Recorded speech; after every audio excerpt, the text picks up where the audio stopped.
नवग्रह और पारखाने निकले हुए हैं हमें बताने। अगर समझ ले हमें क्या अच्छा है और बुरा क्या, क्या ताकत है अपनी और हमें कमी क्या।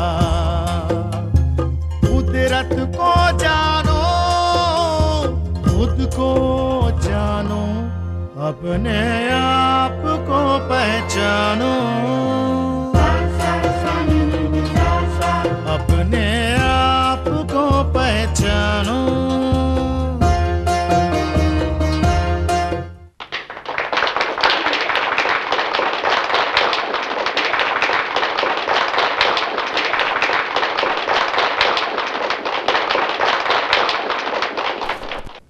नमस्कार। हकीकत और असलियत की ज़िंदगी कौन नहीं जीना चाहता। हर इंसान ये चाहता है कि जब आप खाने का इतना ध्यान रखते हैं कि एक्सपायरी डेट भी चेक करते हैं, सब कुछ करते हैं, तो जो इंसान कहते हैं कि उसको उसका कपड़े पहनने का ढंग, उसका खाने का तरीका, ये सब आपकी कुंडली में मौजूद होता है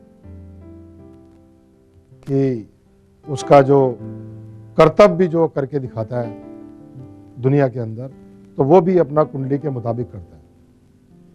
अब हम उन बातों को लेकर चलते हैं जो कि एक साथ बीतती रहती हैं, क्योंकि आपको उन्हीं लोगों से ज़्यादा लगाव हो जाता है जो कि आपको वो लगते हैं जैसे तिलकधारी है, माला पहनी है, चोला पहना है, तो आप सोचते हो कि ये बहुत बड़ा आदमी है। ऐसे ही संस्कृत जिसको आती है उसको भी आप समझते हो कि ये बहुत बड़ा आदमी है। तो एक क्या पॉसिबिलिटी है ये?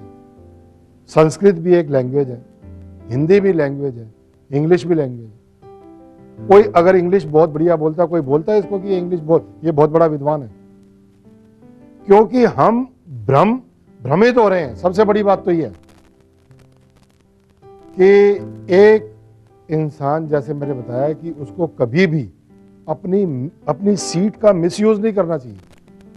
अगर मान लो आज पुलिस वाले हैं या जज हैं या जिनके ऊपर कहते हैं कि डॉक्टर हैं या संत है, फकीर है, एक आम आदमी का भरोसा इनके ऊपर हो जाता है, क्योंकि वो ये समझते हैं कि ये बड़े जिम्मेदार लोग हैं। जब उनकी आस्था टूटने लगती है तो वो उनको समझ में नहीं आता कि हम अब कहाँ खड़े हैं।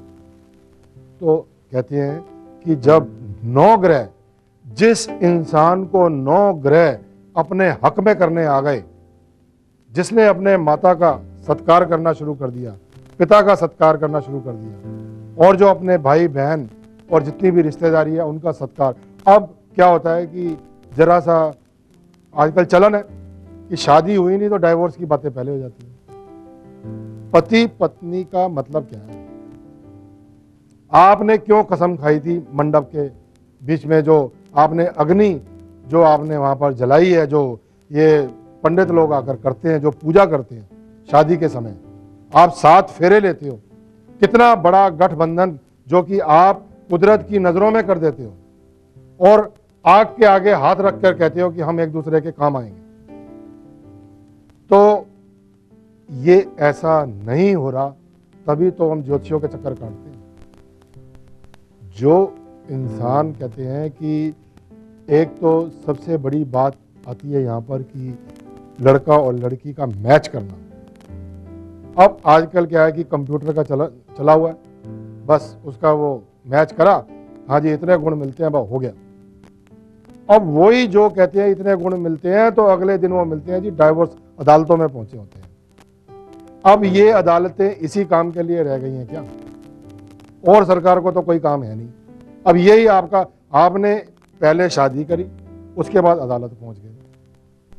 कि आज तक मेरे को ये बताओ कि किसी देवी देवता ने आपस में तलाक किया है, जो कि आप 1 मिनट में जाके आप ये करने लग जाते हो।